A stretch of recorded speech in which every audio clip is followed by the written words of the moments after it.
2 years old left behind, and obtained a warrant to search Hawkins' Instagram account, and what they allegedly found raised even more red flags. Investigators say she searched phrases like news today near me, and shootings Keystone, all on the day of the murder. Police also discovered that Hawkins had allegedly messaged several people asking for it. Reportedly replied, "It's not going to be on no weapon, though." But the moment investigators asked about a message she sent saying she was going to make a, quote, play, Hawkins allegedly stopped talking and asked for a lawyer. She was arrested shortly after and charged with murder and robbery resulting in serious bodily injury. Winston was charged as well with murder, felony murder, and robbery. Now, Jarrell's family is left to pick up the pieces. His parents, once looking forward to watching their son become the man and father he aspired to be, are now raising the little girl he left behind. His mother, Tamika Wiley, told WXIN, "I'm broken inside."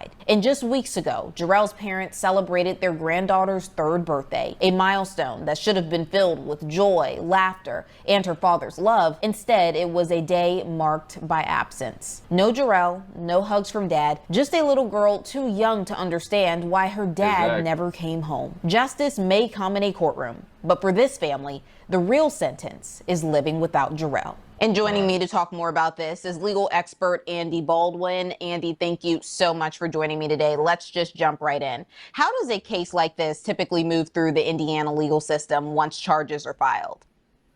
Well, the first thing that's going to happen is these 2 defendants are going to have to get lawyers. And so there's going to be an initial hearing get that lawyer very quickly, and the judge is going to find out, what are you guys doing about lawyers? And then the real work begins. And because in a case like this, I think you really need to get some quick action with your lawyers and figuring out what you're going to do. A lot of times in my world, you have some time to kind of dig into the facts, dig into the evidence, and see exactly what the state has. But in a case like this, when you have 2 people that are co-defendants, you may need to go to the prosecutor to get that deal first if you are in fact guilty.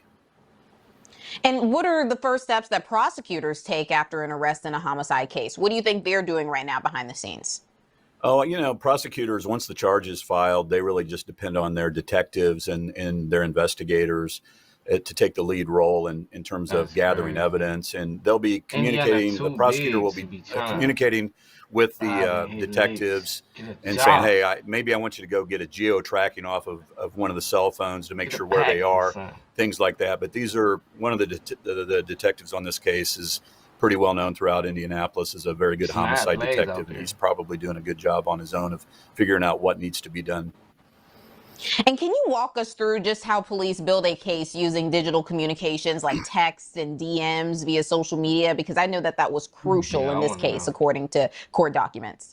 Yeah, it's usually bad news for defense lawyers nowadays, because it's the phone that you carry around contains geo tracking information. So if they want to know where you were at certain times, they can locate that. So that's a problem. Texting is a real problem because it gives a context of what might have been going on.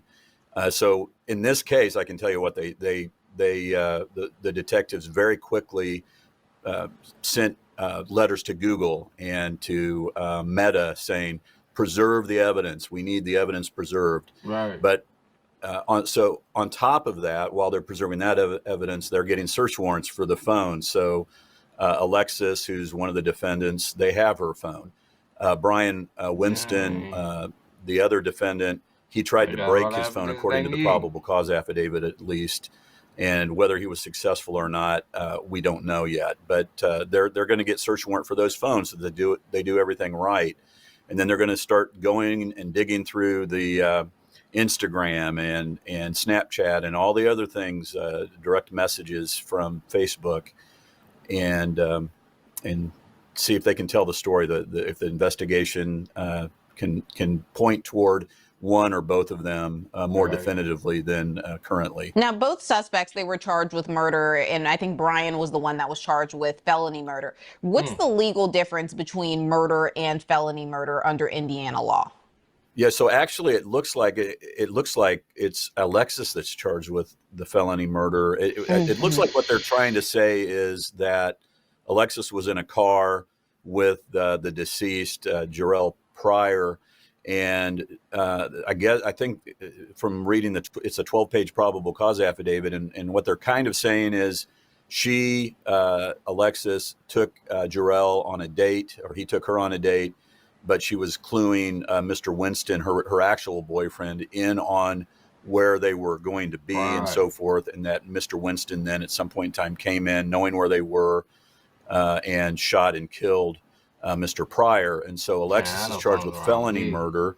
And felony murder is, hey, I did not actually do the shooting, but I knew what was going on, and there was going to be a robbery. And I was a participant in the robbery, which is a felony. And when somebody gets killed during the commission of a felony, then you can be charged with felony murder, even though you had nothing to do with the shooting. Exactly.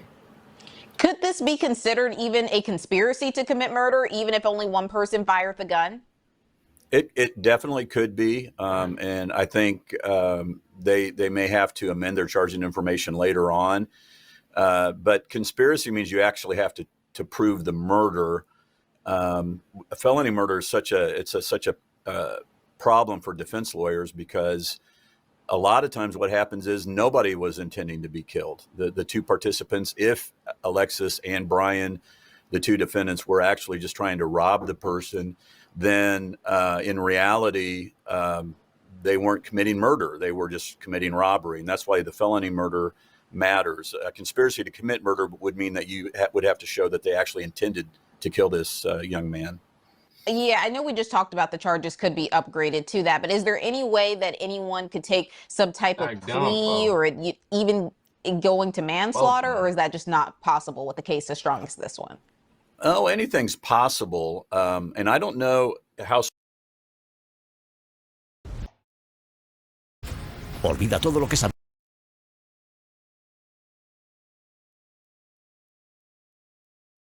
How strong the case is at this point. I mean, I've read through the probable cause affidavit, and thinking like a defense lawyer does, I see that both of them have arguments that they can make. And that's why I think whoever gets to the prosecutor first, may get the better plea offer. However, you have to start with the presumption of innocence. Of course, I'm a defense lawyer, so this is what I do. And I start with the presumption of innocence. And I would be asking, if I had either Alexis or Brian, I'd be asking them maybe sooner rather than I normally would in a case, hey, it's time to kind of tell me what might have happened. Because if you have any involvement at all, I need to go to the prosecutor and cut this deal before the other side gets to the prosecutor. Exactly.